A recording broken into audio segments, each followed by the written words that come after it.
You cannot put further hardship into the situation by asking for the top of the market commission request and expect the bank to pay it. It simply won't work.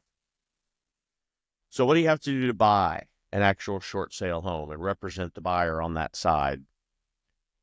Buying short sale homes involves research, a lot of education, and due diligence, most of all, patience.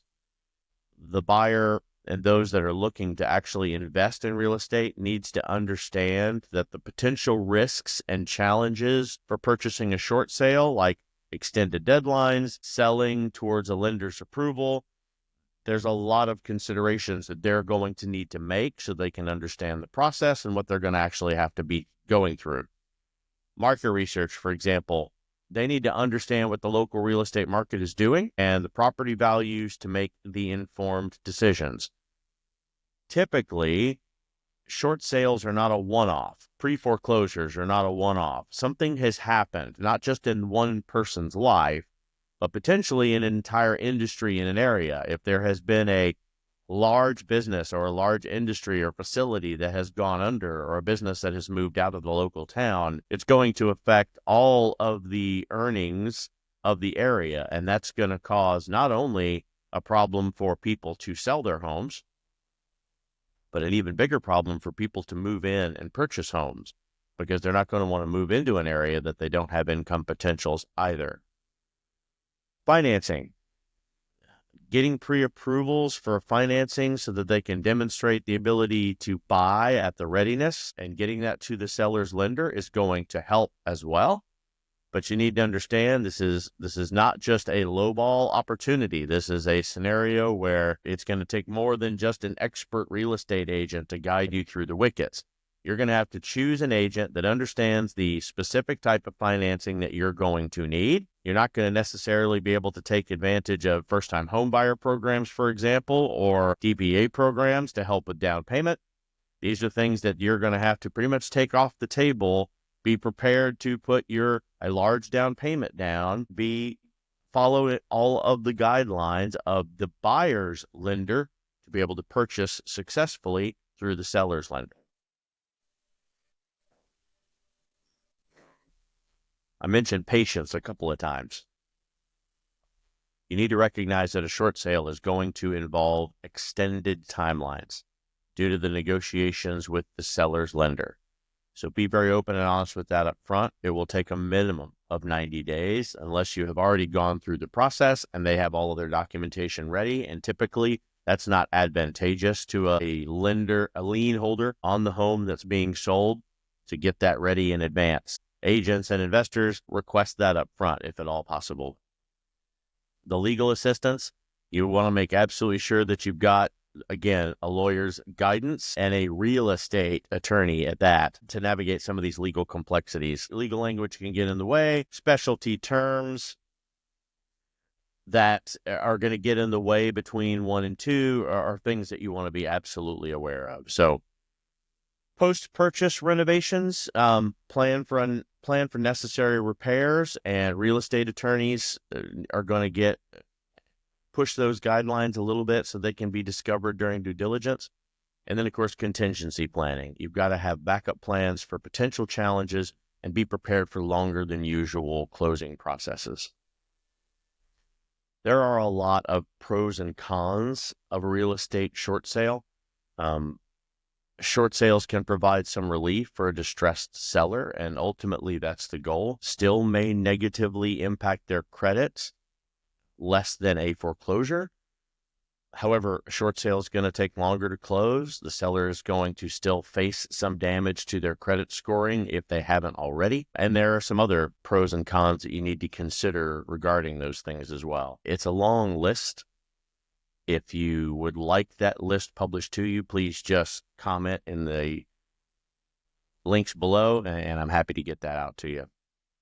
Real estate short sale process. So now that you're clear on what an actual short sale is, now it's time to learn how a short sale is conducted. Whether you're an investor buying or selling short sale properties, or whether you are a real estate agent walking through this, it's important that you carefully employing these transaction steps to make sure that they're successful for all people involved. So step one, homeowner distressed short sale options with the bank. All short sales begin with a conversation between the seller and the mortgage lender. It is not the same as getting a lender approval. Approval is where the lender has reviewed a buyer's offer and agrees to allow the seller to proceed with the transaction. This meeting is for the seller to learn more about the bank's short sale requirements, what they do and do not allow. The lender may also provide a list of items that they need from the seller to decide if a short sale is even feasible. It just may not be something that they're into. Number two, real estate agent preparing that CMA. A comprehensive market analysis is that report that is prepared typically by real estate agents or investors to determine fair market value of a property. The agent's going to collect the market data, the comparable properties that have recently sold and are currently for sale in that community. Agents are also going to include expired listings to show that there are similar homes that did not sell due to overpricing. The bank may require this CMA to support the seller's listing price. That will help them determine whether or not the seller is just trying to get out of the home as fast as possible at the first offer that comes in the door, versus if we get an offer inside of this range, it is something that we need to be acceptable to talking about. Step three, the home is listed for sale. The seller actually lists the homes with an agent and begins the advertisement of the property, or a seller's list if there's a for sale by homeowner scenario. An agent will disclose the short sale itself in the listing details, so prospective buyers will understand that their offers are subject to the selling lender's approval. This is going to be essential because some of the buyers are going to need quick closing to move forward with their plans. Then, marketing to spread the word. Short sales can be marketed just like a regular listing through an online site, social media, and MLS. Yard signs, brochures, flyers, all of that still applies here. Investors also can find them in open houses and property tours. Sellers of short sale properties may not want a for sale sign at their home address because it kind of puts them on the spot with their neighbors, etc. And they're not wanting to expose that story more than they already have had to. Agents might share the benefit with these marketing options, but ultimately it's the seller's decision on how the property is or isn't marketed. Again, I need you to be empathetic to the situation of the seller and the position that they may be in. They may also be looking for other jobs or other opportunities inside the area. I wouldn't want something like this short sale being advertised in a way that makes them look like they're in a more desperate situation than they actually may be. Number five, interested buyers are allowed to make offers. So the buyers that are interested in the short sale will submit an offer, and they're made aware of the complexities from day one. When the offer is accepted, the seller will present to the lender for approval.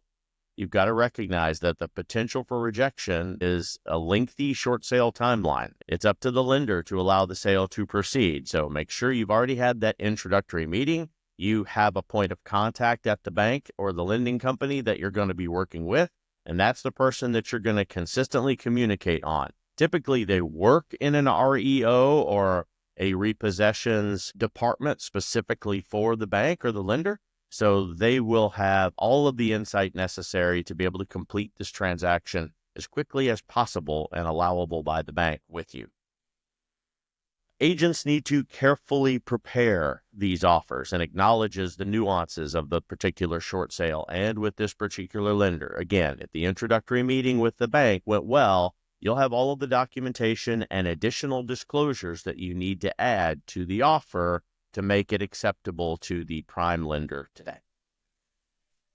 Then you get to due diligence. This would be step 6. Buyers in a short sale must conduct home inspections. They need to make absolutely sure they've got a complete and a local municipality title search, validate the assets in the market value. They're going to make sure that they notify their lender that they are making an offer on a short sale property so that everybody understands that they, when and if they can lock in favorable interest rates, for example, or even understand mortgage extension policies and fees and those kinds of things if it occurs. These are the type of actions that will help you ensure a smooth transaction with the financing of the buyer. Step 7, sellers helping to find suitable housing. Real estate agents should also work this as an opportunity to help someone that's been in a difficult situation find a new place to live.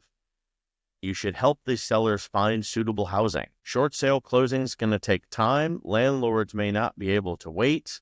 Lender's going to require a partial or a full loan payment during the short sale process from the seller. So funds may not be available for rental prepaids and rental deposits, etc. First and last month's rent and a security deposit would be very difficult for someone to be justified in this situation and be selling their home because of it. If the seller can afford it, they're going to want to start paying rent in a new place, even if they don't move in immediately, so they can hold something that's going to be a viable option for them moving forward.